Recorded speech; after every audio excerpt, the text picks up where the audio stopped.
Rica Perrone, a imprensa brasileira torce para a Argentina. É um rótulo justo? É um rótulo injusto?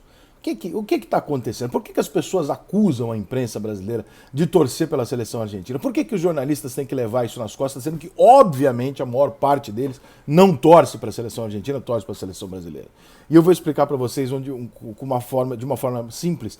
E esse vídeo está sendo gerado por duas conversas. Uma conversa que eu tive com um amigo que gosta da Argentina, inclusive, e esse amigo pensa muito diferente de mim e não acha que eu devo combater quando a imprensa faz esse tipo de coisa. Ele acha que é desrespeitoso, que eu estou até fazendo mal para a própria minha classe quando eu digo e combato algumas coisas com força.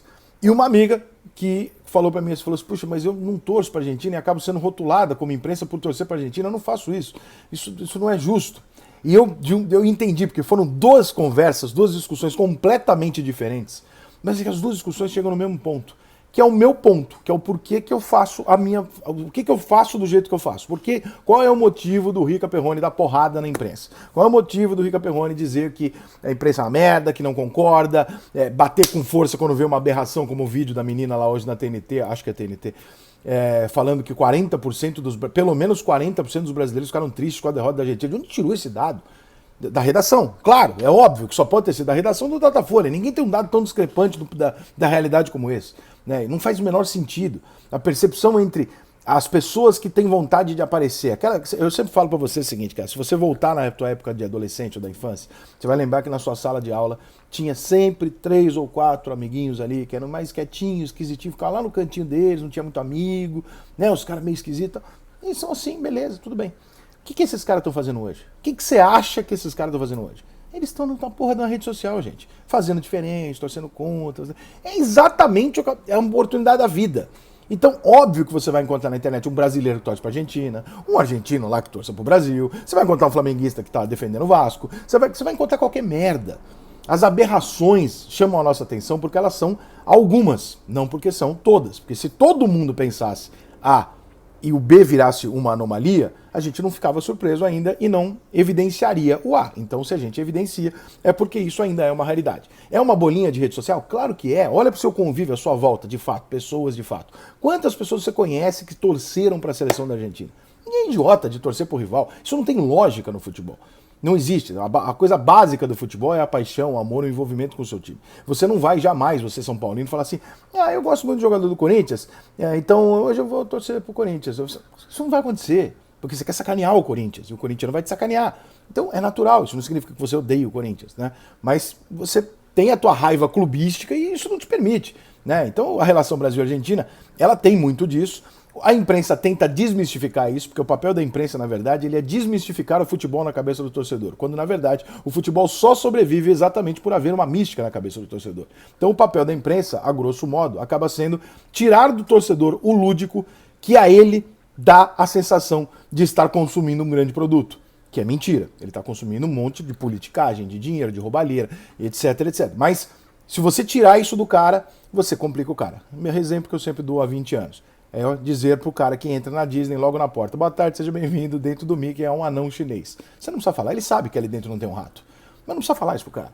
E a imprensa se presta a esse papel por considerar que dentro de um evento de entretenimento que é o futebol se deve fazer jornalismo sério, investigativo e o caralho, quando não é isso que funciona. Mas enfim, onde que entra essa questão e por que as pessoas, por que gera esse tipo de coisa? Porque parte da imprensa faz esse tipo de papel. Quando parte da imprensa faz esse papel, você tem duas saídas evidentes na cabeça do torcedor. Por favor, olhe com a cabeça do torcedor. O jornalista convencional, a enorme parte dele, ele está acostumado desde sempre a trabalhar para agradar os colegas. Ele tem que estar bem no meio dele. Por quê? Porque ele é promovido, né, de acordo com o sucesso dos colegas, com que o chefe gosta dele, o chefe sobe de cargo e leva ele e tal. Então você sobe na empresa se você estiver bem com os colegas. Estar bem com os colegas significa estar dentro de uma panela. Fazer tudo, pensar como todo mundo, fazer como todo mundo. Então esse sempre foi o óbvio. O caminho hoje é um pouco diferente, mas esse sempre foi o caminho. Então é natural que a imprensa haja dessa maneira, porque, né, entre agradar o público e agradar o chefe, eu preciso agradar o meu chefe. O meu chefe é o perfil do esquerdista, não, o chefe já é uma pessoa com mais de 40 anos normalmente, ele é um esquerdista, militante, jornalista, que acha que tem que investigar, que tem a cabeça do Juca Kfouri, esse é o teu chefe. Então você tem que agradar esse cara. Certo? Então você vai agir dessa maneira. Você vai entender o mundo dessa maneira e você vai se permitir ser influenciado para ver o mundo dessa maneira. Não é uma coisa que que o jornalista faz por maldade. Ele faz por incapacidade de enxergar fora daquilo. E porque o meio dele é totalmente assim. E cada vez vai ficar mais quanto o chefe que está decidindo. Então você tem. Aí surgem as pessoas, como eu, como vários outros em vários outros segmentos, que têm um compromisso com o público. Eu não tenho nenhum chefe à minha volta. Ninguém vai me promover. O meu único compromisso é: você gosta do que eu faço ou você não gosta do que eu faço. Eu não tenho que agradar nenhuma pessoa à minha volta. Eu só tenho que agradar a você. Você tem que gostar do que eu faço. Então, o meu foco é completamente diferente desses caras.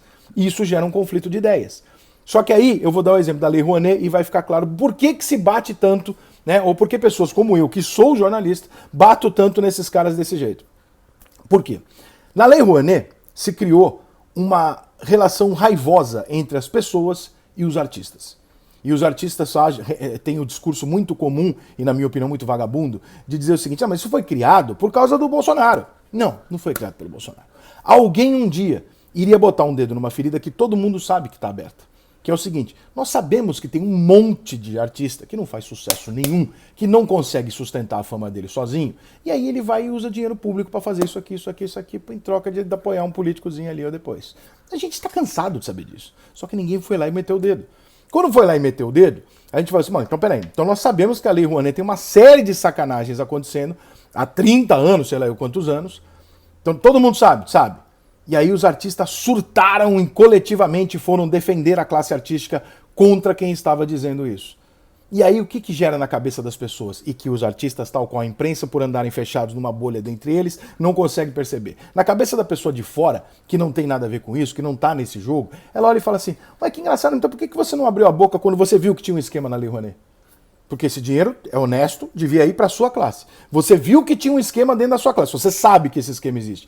Você não reclamou da sua classe. Você não reclamou com quem estava fazendo errado. Você ficou quieto e agora que alguém apontou que estava errado, você está brigando com quem apontou? Não. Se você fosse correto, coerente, você estaria dentro desse negócio, você estaria reclamando desde o começo. Então eu não vou ser o artista da Lei Rouanet. Eu não vou repetir o erro que eles repetiram. Eu vou dizer a minha vida inteira, como eu tenho dito, toda vez que acontece uma aberração, eu vou dizer alguma coisa que eu discorde radicalmente do conceito, eu vou falar: olha que bosta. Isso tem um outro motivo. Qual que é o outro motivo? Quando se fala vocês da imprensa, eu quero estar excluído. Isso é estratégico. Eu não quero que você, e conseguir ao longo dos 20 anos, porque a coisa que eu mais ouço é: você não é como eles, ou então quando falam vocês da imprensa ou a imprensa, eu não estou incluído. E eu fico extremamente feliz porque o meu objetivo sempre foi esse. Então são porradas dadas por dois motivos. O primeiro motivo: eu não posso repetir o erro da Lei Rouanet. Ou seja, se tem alguma coisa destruindo a imprensa, eu como jornalista tenho que ser o cara que durante essa destruição eu vou apontar e vou falar, que é para amanhã ou depois eu não ter que brigar com as pessoas e falar: vocês não gostam da imprensa. Não, eles não gostam da imprensa por causa disso, disso e disso. Vocês brigaram contra isso? Não, então cala a boca. Porque na hora que, para ser corporativista não vale. Então quando você vê a merda, você corrige a merda, ou você aponta a merda. E a segunda, blindagem. Eu não quero estar nesse grupo. Como é que eu não estou nesse grupo? Como é que eu não entro nesse balaio? Deixando extremamente claro que eu não faço parte desse grupo. São duas coisas absolutamente simples. Não é uma reação pessoal contra esse ou aquele, até porque 99% desses caras eu mal conheço pessoalmente. Não é uma reação instintiva, maldosa. São duas reações racionais, coerentes com aquilo que eu acredito, e a segunda, como eu disse agora, estratégica, para que durante 20 anos da minha carreira você ouvisse da minha boca que eu não faço parte disso. Por quê? Porque eu não quero fazer parte disso. Eu não quero ser rotulado como eles. Eu não ando com eles, eu não faço parte desse pensamento. Se eu entrar numa redação, eu não consigo, em 10 dias, eu acho que eu consigo me dar bem com as pessoas porque eu sou um cara tranquilo em relação a isso. Mas a linha de pensamento não vai bater com quase ninguém ali. Entendeu? Então, não me confunda. Então, eu precisei a minha vida inteira bater com força, por coerência e para me separar disso.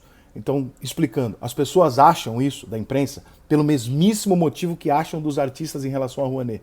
E enquanto os jornalistas passarem o paninho, e quando estão sentados numa mesa de bar, como acontece o tempo inteiro, falar assim: puta, a imprensa hoje é um nível de merda e tal. E quando liga a câmera, fala: não, imagina, não pode falar assim dos nossos colegas. Não vai mudar, irmão. Não vai mudar.